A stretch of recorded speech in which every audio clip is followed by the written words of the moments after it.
Hello and welcome back to the Ruhr-Sieg Nord route in TSW2.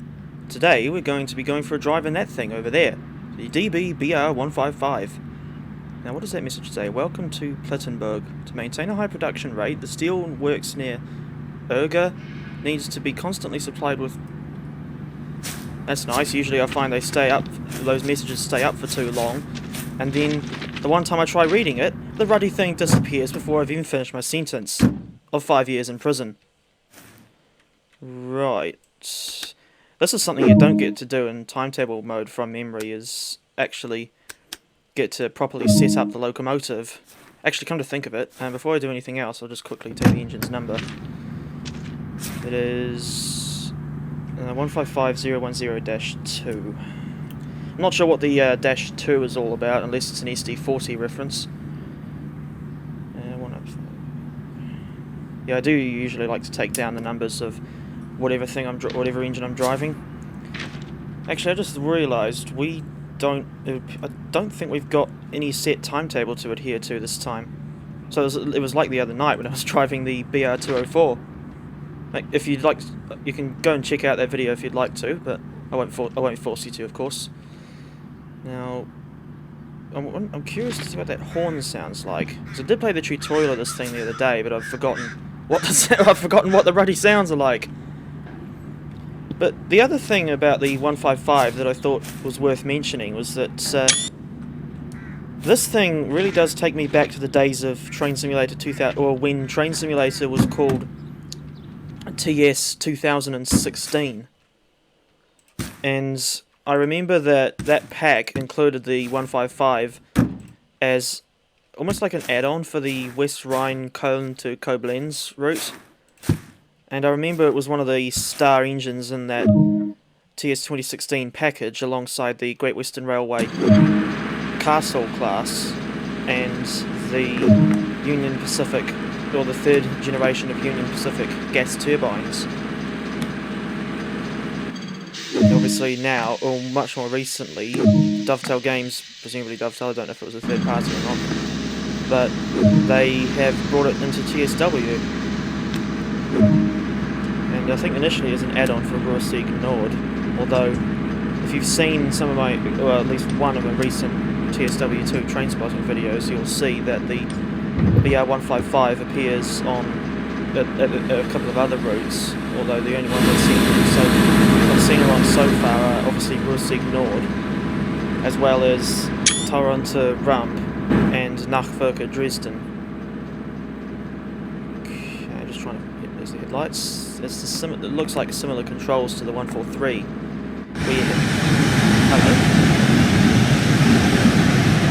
Oh, there's a passenger train with the 143 on the other end. Yeah, it's similar controls to the 143, where you've got a separate one for the top headlights, as you can see there, and then you've also got separate controls for each of these, I think you can call them marker lights, I guess. You can set them to red or white, and if it's red, then there's like tail lights. It's almost like the Class 101 DMU in a way. I should probably shut up and actually get this ruddy thing moving. Oh, release all brakes. That's right, this thing's got a really weird throttle. Because this thing's so quiet, I think I can safely get away with having the windows open and you still being able to hear me. That's one problem I've had with these sorts of with these gameplay videos with commentary, is that sometimes when I watch them back I find that I'm struggling to hear myself over the noise of the game. Yeah, when I did the tutorial I do remember noticing that the sounds of this thing weren't all that good. I mean, you can hear more of the track noise than the buzz from the locomotive itself. Something else I've just remembered from the TS 2016 days is that I remember, I think it was Mr. Pedalston or some other people from Dovetail were hyping up this locomotive, trying to say that this was the one engine that all modern electric locomotives are based on, technology-wise. And I don't know where they got that from, because as far as I can tell, in my opinion, I just think that idea is complete nonsense. because, I mean, for one thing, this locomotive has a very unconventional form of throttle, which, as you can see there in the corner, is called a tap changer. The only other locomotive types that I know of that have tap changers, like the Class 86 and 87 electric locomotives in the UK, well, they're saying that one of the 87s was actually equipped with a thyristor control system as, I think, a test bed for the Class 90s. As for the 155, I don't really know anything about her history. Okay. Oh, that's the point. Let's go and see if we need to set any points. Sometimes you'll find that when you're doing shunting scenarios, the points are manually operated. Thus. Or, wait a minute. I think I stopped too far forward. Oh no, those are automatic points. I'm just making sure that they're set the right way. Yeah, so what was I thinking of? Yeah, so I'm a bit puzzled as to why the 155 was put up as an add-on for Ruhr-Sieg Nord, but I suppose in some ways it doesn't really matter too much. I mean, the good thing is that you can use this thing on, thanks to the extra layers that Dovetail put onto other routes in timetable mode. You can drive this thing on like Nachfolger Dresden, Tauranga Ramp, and I think Hauptstrecke Rhein-Ruhr as well. Actually, no, Rhein-Ruhr Osten is in addition, as well as, and in addition to also, as Corporal Jones once said. Yeah, speaking of engines with tap changes, I remember with the Class 86. When I've driven that thing in Train Simulator before, I've sometimes found it quite difficult to get a decent acceleration rate without overloading the traction motors. I've also found that with the Class 40, except the Class 40 is a diesel. Actually, saying that, I don't know if it's certain, but I wonder if there's a BR40 locomotive in Germany. Although if there was, I'm guessing it would just be a steamer. Because I don't know any German electrics that have two-digit classification numbers. I mean, obviously there's a 3-digit one for you. Speaking of German electrics, I remember reading like reviews on Steam of the Hauptstrecke Hamburg to Lübeck route, and how some people were saying that the BR112 that comes with that route has sounds that were recycled from the 143, and if that is true, if I had my webcam on, you would see me facepalming at this point, like that one screenshot of, I think it's Patrick Stewart, the one image that was essentially the genesis of the facepalm meme, almost. I've just realised some people might not be able to take me seriously anymore upon hearing me say the word meme. But no, I'll be honest, that is the sort of thing I sometimes like looking at these days. Mind you, it could be to do with my age.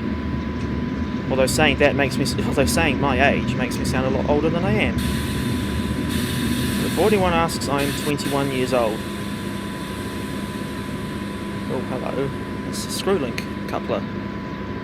Actually, that's the point. That'd make a good screenshot, I think. The engine coupling up to the wagons. I just remembered the other night when I was driving the BR204 around Aschaffenburg, I ended up waffling on for too long, and the scenario was meant to be only about 20 minutes, and my video went on for 41. And I've probably already gone over the time limit. Well, not time limit, because there's no rule in the game saying you absolutely have to complete these scenarios within like 30 or 40 minutes, or however long the scenario is saying it's going to be. Right, now since we've coupled to these wagons, just back to the thing with the scenario duration versus how long it can actually take to finish the scenario. I find that with passenger services, you do generally, because in those instances you do have a set time to adhere to. That's when you do need to. That's when it does properly take a stipulated amount of time to finish. Like say if you were going to do the full run of Rheinruhr Osten from Wuppertal to Steinbeck to Hagen with the BR422, that usually takes me about 48 to 50 minutes, and that's usually how long it says it'll take. Okay, so that's pretty easy, this scenario. Mind you, from what I saw in the menu, it did say that this was the easiest one for the BR155. Looks like they have to put a lot more power on to get this lot moving. We're just going through a brake test. Although, I know that RSN is a bit steeply graded, but I don't remember exactly how steep. One thing's for sure is that, well, I'm pretty sure it's not anywhere near as steeply graded as Dresden to Chemnitz.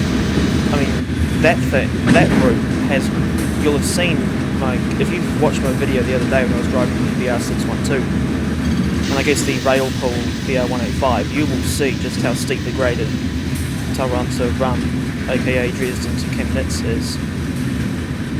Right, so this yard that we're leaving now, I think is Plettenberg, and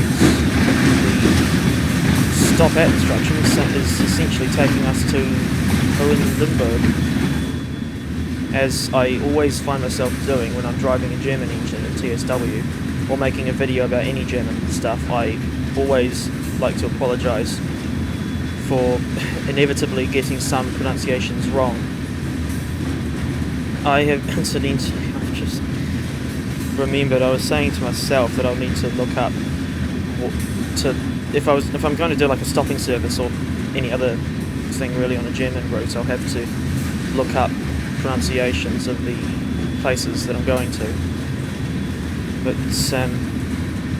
I do know some of them, obviously.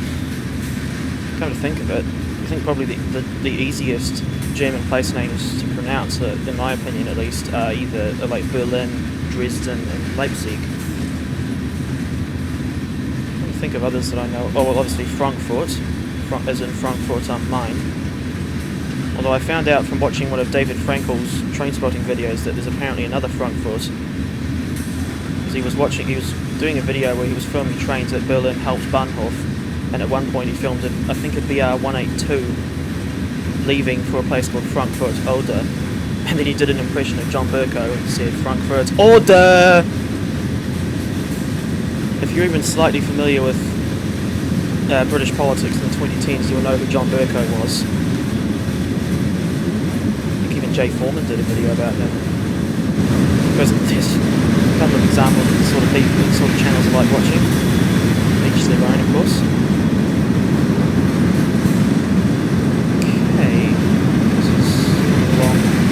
Reasonably well, although we are going quite slowly. See if we can get this thing up to, at the very least, 90 kilometres an hour.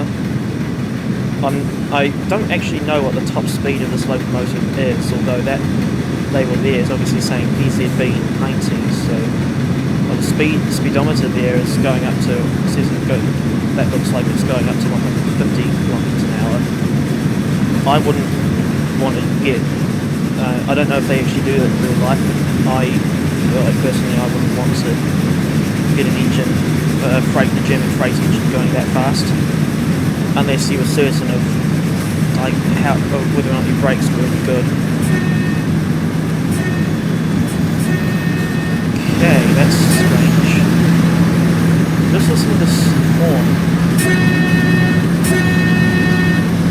That is recycled from the DB BR155, and that engine has a two-tone horn, and in TSW you control two tones by pressing spacebar and the N key, which is a little confusing because in the train simulator it's the spacebar and B key to do a two-tone horn.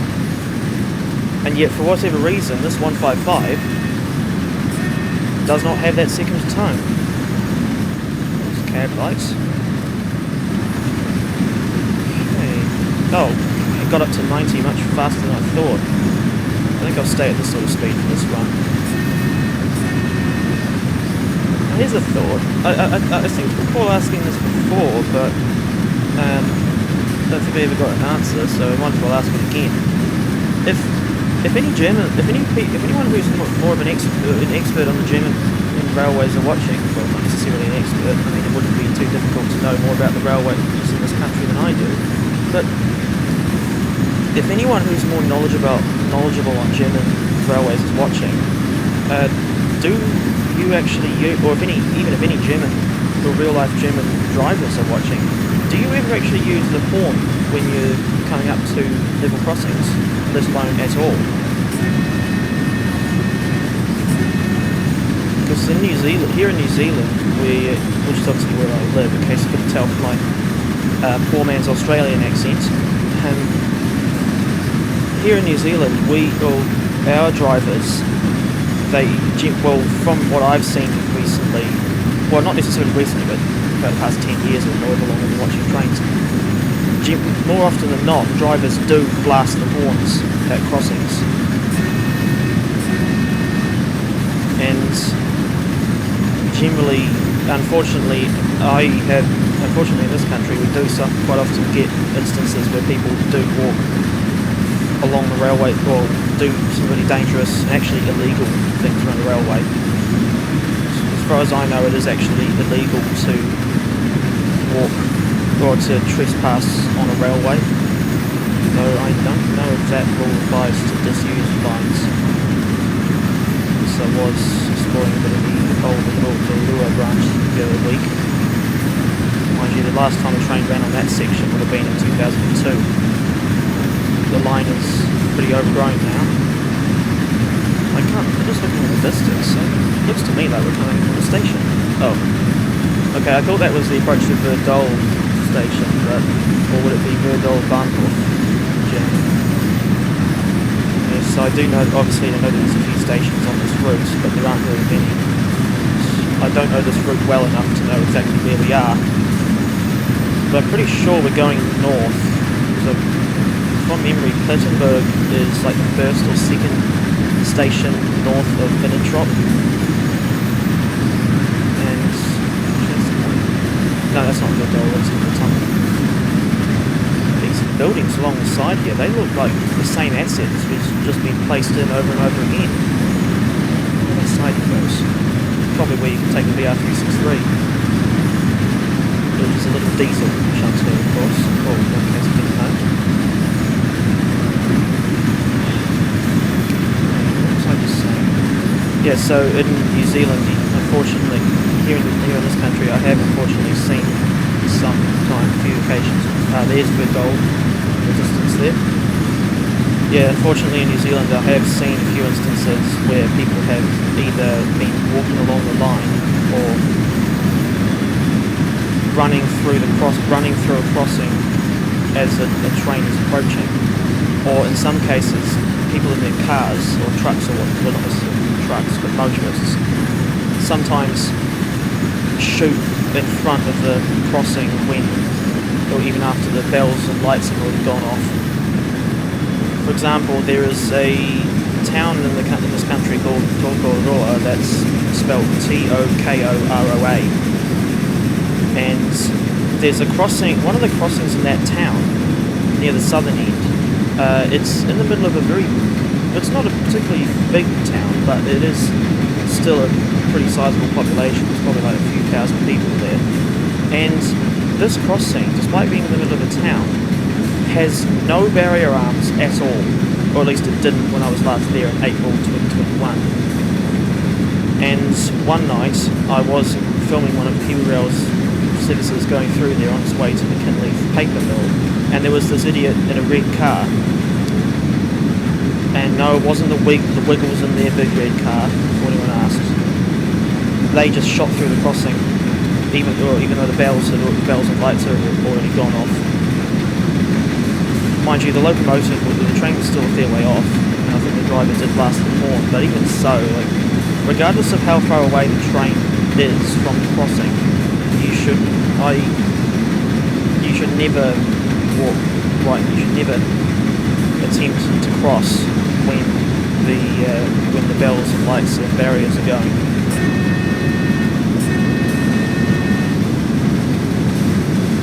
And what else? Yeah, rail safety is something I honestly do take very seriously, especially since I will freely admit there have been a couple of few instances in the past where I have foolishly stood far too close to the track to film a train passing by, and obviously I have since learned that that is a very dumb thing to do. And I mean,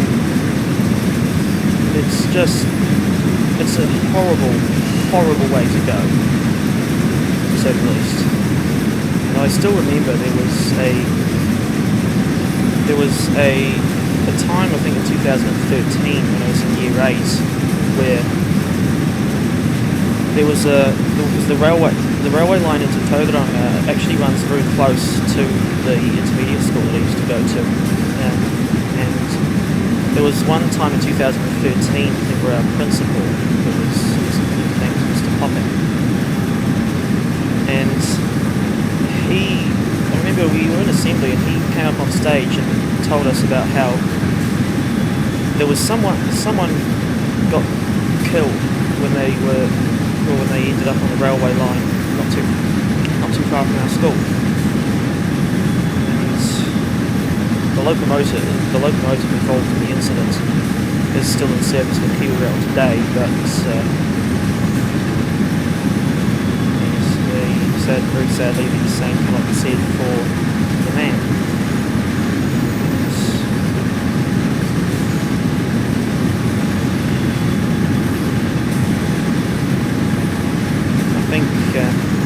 I don't think I'll monetize this video. It just would not be right. It just would really be wrong to have it monetized when I'm bringing up this sort of subject. Sometimes I see family, like parents and their children, hanging out on the railway, be it at a heritage line or on the main line, and as often as I can I do try to advise these people on how what to do to be safe around the railway. And one thing I've certainly learned over the years is that you should only cross the railway at a proper pedestrian or level crossing where there is separate gaps in the fencing, and it's like obviously the pathway, so it is safe to cross. I remember in New Zealand that we have Rail Safety Week every August. Last year I did make a video about crossing safety, through demonstration of what to do. I don't know if I'll do the same thing this year. But I think it's just very important, especially if you're a parent, to inform your kids on rail safety from as young an age as possible, so that they very early on they get the right idea of what to do around the railway. I'll try to go on to something it's not as depressing. And during all that time, I have obviously been paying attention to how far we've got to go before we get to Hohenlimburg. As we're going down the incline, I'll try to break some. Don't go over the speed limit. Pretty sure we are going north. We're getting going north. This is a northbound run that we're on this morning. And something I'm not really used to with German railways is tunnels. Although saying that, I have spent a lot of time on the Frankfurt U-Bahn route and train simulator, and that is primarily, well, it's sort of an underground system, but the trains that run on it look more like trams than typical underground trains. But, I mean, like main lines in Germany, obviously I'm not very knowledgeable on them, and it's always a pleasant surprise when I end up getting these routes that I've held off getting for a very long time, and then you drive along them, and then you think, wow, this is not what I expected. And that is what I was thinking when I first got Ruhr-Sieg Nord. Come to think of it, the same goes for Rhein-Ruhr-Osten, which indirectly links to this route, because with Rhein-Ruhr-Osten and Ruhr-Sieg Nord, we've now got the whole railway, the whole section between Wuppertal and Finnentrop in TSW, although they're not merged into one route. And actually, now that I think about it, if anyone is still watching at this point, especially someone from Dovetail, take note. Here's what I think DTG could do with this sort of thing in the future. If they're going to make a route that features at least one station that's already on an existing route, like what they did with London Commuter, where that was Brighton to London Victoria, and we already had Brighton East Postway, what you could do is perhaps sell two different versions of that route. One that acts as an extension to the existing one. So that could be the one that people who already own previous route would buy. And then you could also have a standalone version for people that don't have a previous route. Although I'm not sure how that would go over if you got the later route and then wanted to get the earlier version as well. That's basically what I've done with Rhein-Ruhr-Osten and Ruhr-Sieg Nord. And this station, Altena. I'm pretty sure that is F in the brackets. I think that's short for Westphalia. But please don't quote me on that. I don't even know what region of Germany this is. But I'll tell you what, the Altena name, that reminds me of a couple of things to do with railways. Firstly, Hamburg-Altona station, or Hamburg-Altona Bahnhof, which Bahnhof is the German word for railway station, and Altoona, Pennsylvania. Now, speaking of which, the Altoona is going to be featured soon in TSW. So I think it's Skyhook Games making a modern era, essentially what I think is a modern era remake of the old Horseshoe Curve route from Train Simulator. It's going to be like north and southern as well. I don't think I'll be buying that route for the simple reason that I really just do not care for American heavy freight routes. Just because I find these really long heavy freight trains are just very hard to control in terms of getting them moving and without wheel slipping, and also trying to maintain speed when you're going down an incline. I do remember I sort of made a mistake in that sense. I did make a mistake getting the Litchfield Railroad. But I've noticed, I think as I've been going through the collection of TSW routes that I've got, I've noticed most of them are either English or German routes. I think I've come to think about it, I'm pretty sure I've got just about every single German route in the game aside from Halbstrecke, Hamburg to Lübeck. Well, speaking of German routes, obviously, I got that Dresden to Chemnitz one on launch day. I remember that this BR155, this engine we're driving, of course, has featured at least one of the Trainspotter videos I've done for that route. Even though the other day when I was recording footage on the route, I was only intending to just get shots of the S-Bahn trains.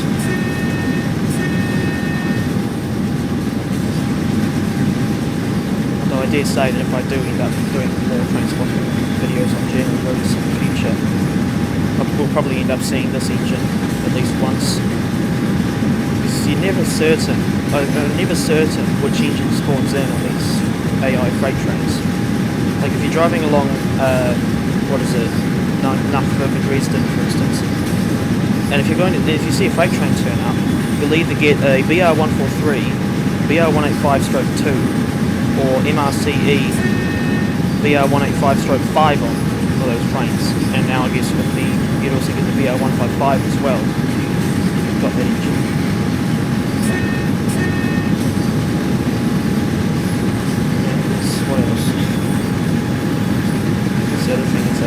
generally don't have scripts. I don't script these basic gameplay with commentary videos. I usually just wing it as I go along. That sometimes does lead to awkward silences.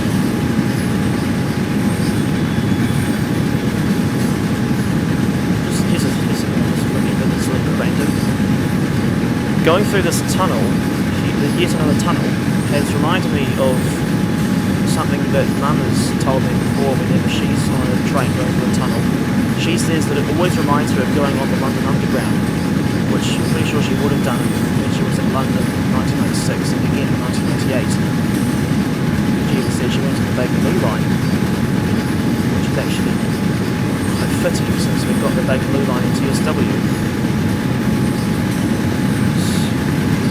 One thing for sure is that at some point, sometime in the future, I have no idea when, I will try to get to London, England as a whole. The same goes for Germany and Switzerland. Although I think if I ever do go to Switzerland, I'll probably need to focus on the narrow gauge lines of the Rheinische Railway. Come to think of it, I'm pretty sure there are direct train services from Germany into Switzerland, but I don't know where they start. I don't know what cities they serve. Well, I imagine Zurich would be one of them.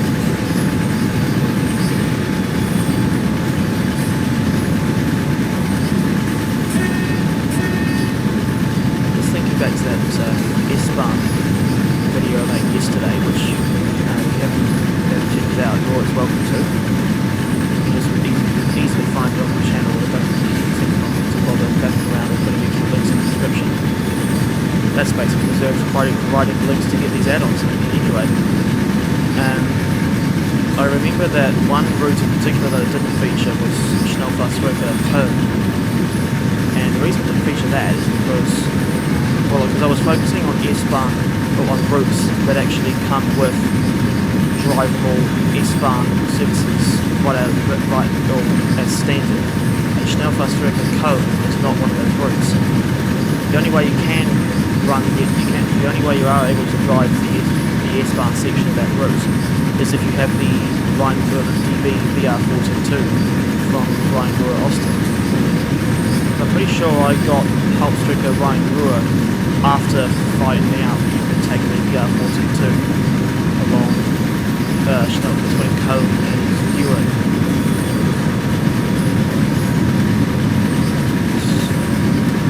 The other reason I don't particularly like Schnellfahrstrecke-Köln is because there's just not enough trains, or there aren't enough trains running on that route in timetable mode. I'm sorry, aesthetically it's a good, I think it's a good route, but I'm always put off by cases where they've got very long, where it's very quiet. And that's one of the things I just realised. The German routes that I do like are, at least one of them that I do like is Ruhr to Dresden. The simple reason that route has an incredibly busy 24-hour timetable and do see a good variety of trains, especially on that section between Dresden Neustadt and Dresden Hauptbahnhof. Because I found that if you go past Dresden Neustadt and go watching trains between there and Kosvik, probably the most frequent one you'll get would just be the S-Bahn Dresden S1, which I've worked out is about half hour service on that section between Meissen-Trieberstahl and Dresden Hauptbahnhof. As for Ruhr-Sieg Nord here, this one doesn't have S-Bahn services, just the gold standard DB Regio with the BR153 and the Doppelstock Wagen coaches that we saw near the beginning of earlier in the video. Actually, that's important. From memory, I think we've only seen like one or two AI trains throughout this whole run. Something I remember about these scenarios from Trains in World 2 is that from what I've seen in other routes, they're generally a lot more engaging. There's a little bit more going on than in the timetable mode. So I think sometimes the scenarios are scripted to allow you to have like, so that you get like random faults like doors or some other part of the train. But in timetable mode you don't get any of that at all. Which in some ways is a good thing, but in others it's a bad thing. Like if you're someone who wants a bit more immersion and realism than just a straightforward A to B run without any delays or issues whatsoever. In my case, the delays only result from my own incompetence. Especially with like routes like the Bay Blue Line or the LIRR. From memory with the passage services on RSN here, it's not too difficult, it's relatively easy to run to time. Incidentally, this is actually what you've been watching today is the first time I've actually tried driving a freight service on this route. And considering that I haven't driven the BR155 properly before, this has actually gone a lot better than I was thinking. In fact, I remember before I even got the 155 TSW, I thought it would be far too difficult to drive because it's a much older, or the technology is a lot older than on, say, the BR182. And I thought that I was worried that I'd find it far too complicated and daunting. But it's either I'm better at driving these things than I thought, and in which case that would make me sound like a boastful prick, or Dovetail, or they're just relatively easy to drive by nature, or Dovetail got the scripting wrong. I don't really know.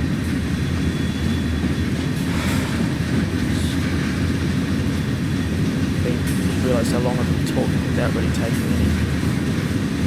any real deep breaths. This is, I dare say in timetable mode you would see like the BR363 shunter standing by, ready to shunt these wagons away.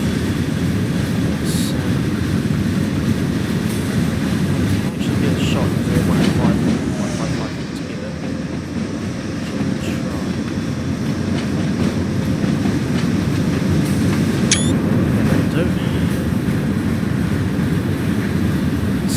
Yeah, final thoughts on the initial thoughts on the BR155, like the 204 the other night, they are mixed.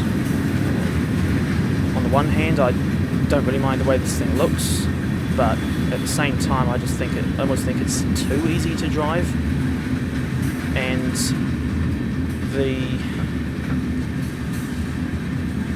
just the sounds, I honestly think they're terrible.